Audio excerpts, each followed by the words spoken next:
टाटा पंच का कार 1 महीना मेरा हुआ है और एक प्रॉब्लम सामने आया कि जब गाड़ी को रिवर्स कर रहा है ना, एक एबनॉर्मल साउंड आ रहा है, मतलब को ड्राइवर के नीचे का जो व्हील है वहां से आ रहा है। चलिए आपको हम चला कर दिखाते हैं और वीडियो आप नीचे में जो देख रहे हैं वो बाहर से लिया गया है। चलिए अभी हम लोग इसको बैक करेंगे, ठीक है नीलू, स्टार्ट।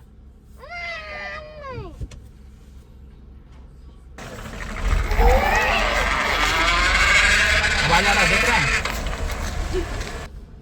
देखिए इसी को हम लोग फॉरवर्ड करेंगे, गाड़ी को जब आगे बढ़ाएंगे तो कोई साउंड नहीं है, कोई साउंड नहीं आएगा, देखिएगा। चलिए हम लोग देखिए स्टार्ट करते हैं, नॉर्मल कोई साउंड नहीं,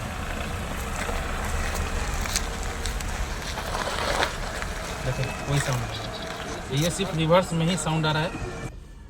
रुक दो, स्टार्ट हो गया।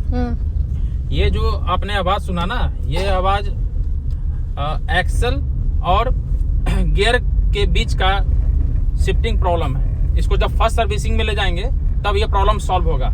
ये नॉर्मल आवाज है, ये सभी गाड़ियों में है, ऐसा हम नहीं कह सकते। ये फर्स्ट सर्विसिंग के बाद हम अपडेट करेंगे कि नॉर्मल है या प्रॉब्लम आया है।